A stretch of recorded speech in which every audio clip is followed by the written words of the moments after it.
নমস্কার দর্শক বন্ধুরা, রে স্পোর্টসের পর্দায় আপনাদের সকলকে স্বাগত জানাই। এই মুহূর্তে আমি দাঁড়িয়ে রয়েছি যুব ভারতী ক্রীড়াঙ্গনের প্র্যাকটিস গ্রাউন্ডের সামনে। একটু আগেই অনুশীলন শেষ করলো মোহনবাগান দল। আগামী 12ই এপ্রিল যুব ভারতী ক্রীড়াঙ্গনে পাঞ্জাব এফসির মুখোমুখি হবে সবুজ মেরুন ব্রিগেড।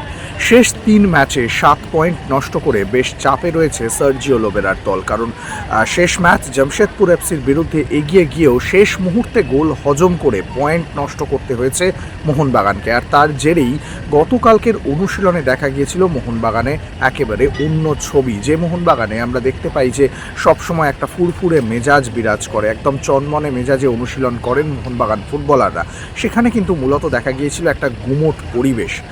সেই গুমোট পরিবেশের মধ্যে কি এক ফোঁটা বৃষ্টি পড়লো মোহনবাগান অনুশীলনে, সেটা হয়তো মোহনবাগানের পরবর্তী ম্যাচ দেখলে বোঝা যাবে। তবে Mohun Bagan head coach Sergio Lobera তিনি কিন্তু অবশ্যই চাইছেন পাঞ্জাব এফসির বিরুদ্ধে এই ম্যাচটা জিতে ঘুরে দাঁড়াতে।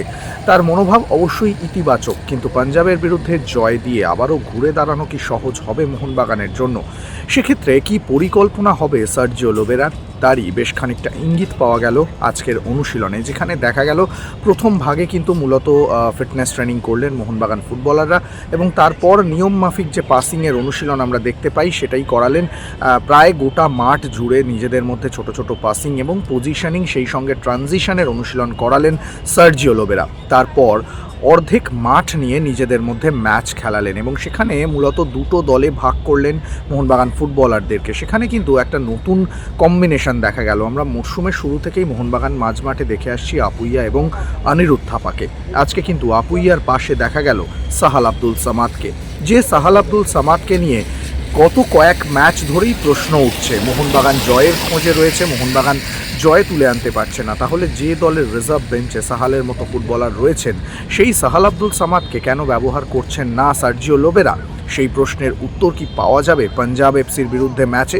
তার বেশ খানিকটা ইঙ্গিত মিলল এবং আপুইয়ার পাশে যখন সাহাল আব্দুল সামাদ খেললেন তখনই যেন আক্রমণের দরজা হু হু করে খুলে গেল এবং সেখানে কিন্তু রবসান রবিনহোকে দেখা গেল, লিস্টন কোলাসোকে দেখা গেল বেশ কয়েকবার গোল করতে। দিমিত্রি পেট্রাতস, জেমি ম্যাকলারেনরা গত ম্যাচে গোলের সহজ সুযোগ নষ্ট করেছেন, তাই অনুশীলনের শেষ ভাগে কিন্তু গোল করার মহড়াও সেরে রাখলেন সার্জিও লোবেরা। তবে আজকের অনুশীলনে দলের সঙ্গে প্রস্তুতি সারলেন না বাগান অধিনায়ক শুভাশিস বোস। প্রথমে দলের সঙ্গে কয়েক পাক দৌড়ালেন মাঠের পাশে, তারপর কিন্তু সাইড লাইনেই দেখা গেল তাকে। যদিও জানা যাচ্ছে তার কোনো বড়সড় চোট আঘাত নেই। জামশেদপুরের বিরুদ্ধে ম্যাচ খেলার পর গতকাল রিহ্যাব সেরেছিলেন তিনি। পায়ে সামান্য অস্বস্তি থাকায় আজকে দলের সঙ্গে পুরোদমে অনুশীলন করলেন না, রিহ্যাব করলেন এবং বেশ কিছুক্ষণ সাইক্লিং করতেও দেখা গেল শুভাশিসকে। হয়তো আগামীকাল থেকে তিনি দলের সঙ্গে অনুশীলন করবেন, ফলে শুভাশিসের চোট নিয়ে কোনো চিন্তার বিষয় নেই। এখন সার্জিও লোবেরার মূল লক্ষ্য নিজের সেরা একাদশটাকে পাঞ্জাব এফসির বিরুদ্ধে মাঠে নামিয়ে অবশ্যই 3 পয়েন্ট তুলে নেওয়া। এখন দেখার পাঞ্জাব এফসির বিরুদ্ধে সার্জিও লোবেরার প্রথম একাদশে কোনো পরিবর্তন আসে কিনা। যুব ভারতী ক্রীড়াঙ্গন থেকে সৌরভ মুখার্জি, রে স্পোর্টস।